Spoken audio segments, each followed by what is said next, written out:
Peter Pan and Wendy. Chapter 9. The Crocodile Wins. Near the mouth of the Pirate River lay an old, ill-looking vessel with raking masts. It was Hook's brig, the Jolly Roger. One could tell that at first sight. She showed a green riding light. For the rest she was dark and silent. The only sound audible aboard her was the whir of the ship's sewing machine, which was being worked by the boatswain's Smee. The other pirates were sprawling about in clumsy attitudes. Some were exhausted by carrying the little house with all the children in it, and some were gambling heavily. It was their only amusement. Hook slowly paced the deck, dark and moody as usual. He had, as he flattered himself, poisoned Peter. He was about to destroy all the other boys, and yet he felt no gladness. He hated everybody, including himself. Presently, noticing that his crew were inclined to be more cheerful, and some of them had even started a song and dance, he became deeply enraged and ordered the prisoners to be dragged up from the hold. The 8 boys, all chained so that they could not fly away, were ranged before the pirate captain. He gave them a scornful glance. 6 of you have got to walk the plank tonight. At the end of the plank was the bottomless ocean.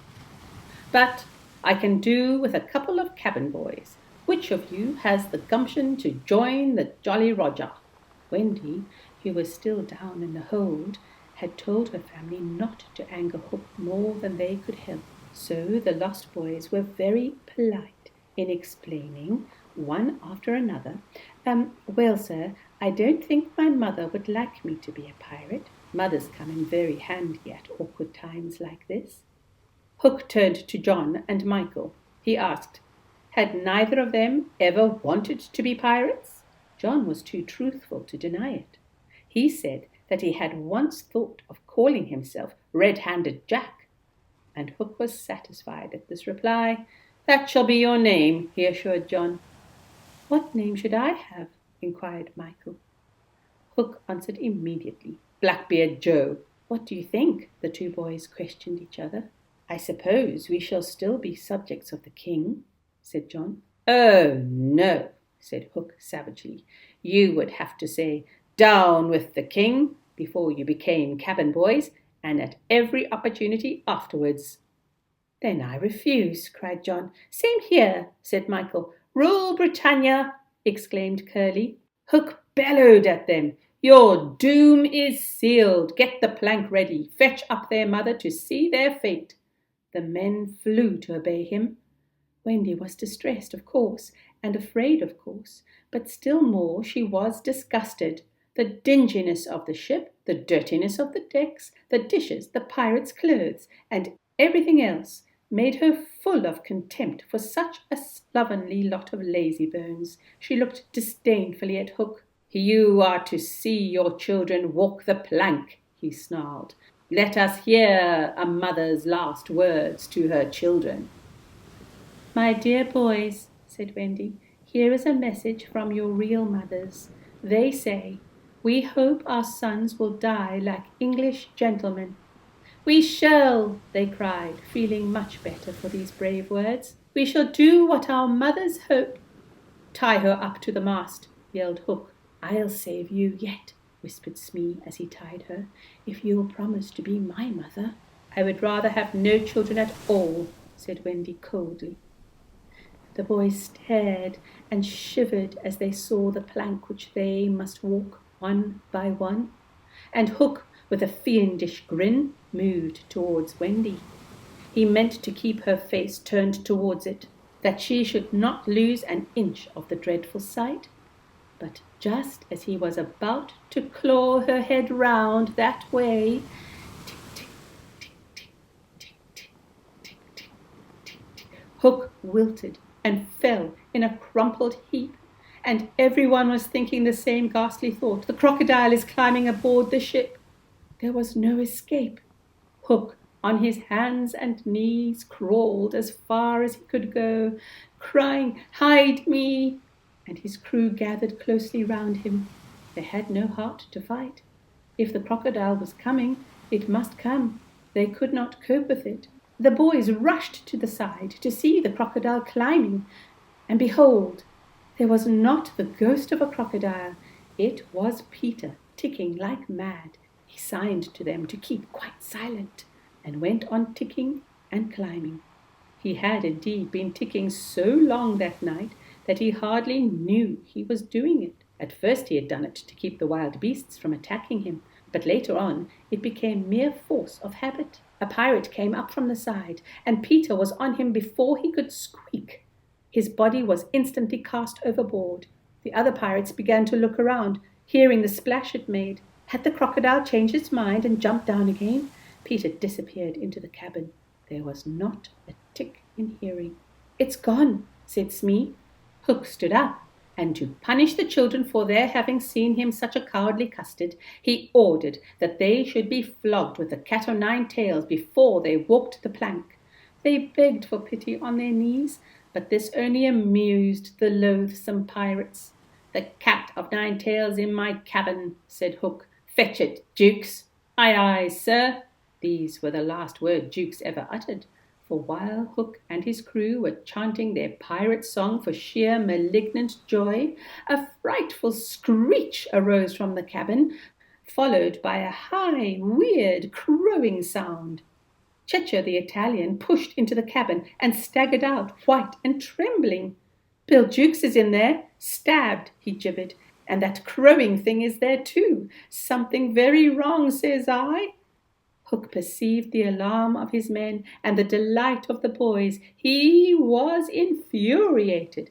"Go back," said he to Cecco, "and bring me out that doodle-doo." Cecco was for refusing, but Hook threatened him with the iron claw. In another minute, for Cecco did not hurry, there was another awful screech, another triumphant crow. Hook now ordered Starkey to fetch him the doodle-doo, but that black-hearted ruffian defied his captain, and when Hook's claw was already at his throat, he actually leapt into the sea rather than dare the thing in the cabin. So Hook went in himself with a lantern. It was instantly blown out. He tottered back to his gang, and they all but jeered him.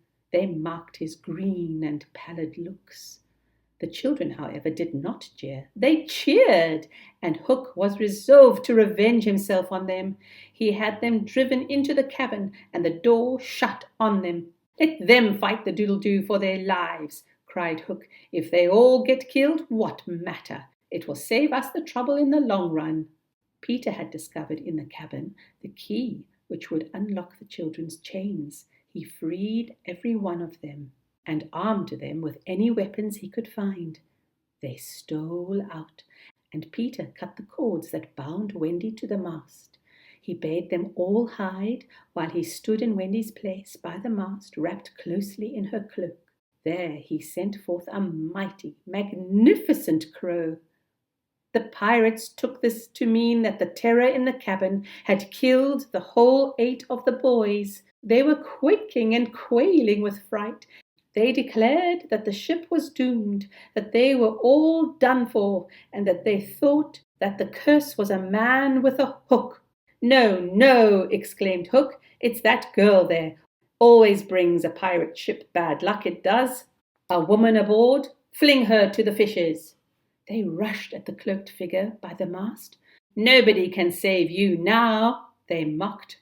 "One can," was the answer. "And who may that be?" "Peter Pan," and he threw off the cloak. Then the pirates began to understand the wild happenings in the cabin. Hook was at first too flabbergasted for speech.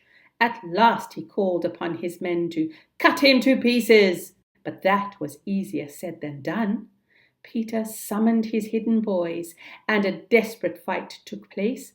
The pirates were already depressed and disheartened. They ran to and fro with no distinct idea who was attacking them. They fell easy victims to the boys and Peter.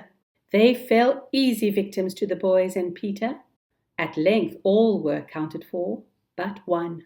That one, needless to say, was Hook. He stood at bay among a ring of enemies, having grabbed one boy whom he was using as a shield, when a light figure sprang face to face with him and cried to the rest, "Put up your swords! This man is mine!" Peter was smiling strangely. Hook was shivering slightly. For some time they stared into each other's eyes. Hook was a heavy, hefty, large-built man. In size, in age, in cunning, he was 6 times a match for Peter. It was impossible that this boy could defeat him. Yet he had a shrewd suspicion that he should be overcome at last. "So, this is all you're doing, is it?" said he, waving a claw toward his blood-stained decks. "Aye, James Hook, it is all my doing," answered Peter, crowing in his heart, though not aloud. "You will live to regret it," remarked Hook, as he threw himself madly upon his foe. The last battle had begun. He had never supposed that Peter was so superb a swordsman. Neither his hook nor his blade gained any advantage for him, and presently Peter got under his guard and pierced him in the ribs. When Hook saw his own blood flowing, he was no longer his own man. It was, you may remember, the one thing that he feared most. His sword slipped from his hand. The boys screamed out, "Now! At him, Peter! Finish him!" But Peter signed to Hook to pick up the sword. The second bout was even fiercer than the first. Peter wounded Hook again and again. The pirate captain was fighting without hope. Suddenly he cried, "Pax, a moment!" and, rushing to the powder magazine, he fired it. Then, with a snort of triumph, he told the crowding boys, "In 2 minutes we shall all be blown to bits." But Peter had followed him to the powder magazine. He now came out with the lighted fuse in his hands and flung it overboard. Then, as he advanced upon Hook, flying above him, his dagger poised to strike, the captain sprang upon the bulwarks, and with a sneer at Peter, plunged into the sea. The crocodile was waiting for him just below, and this he did not know until he got there.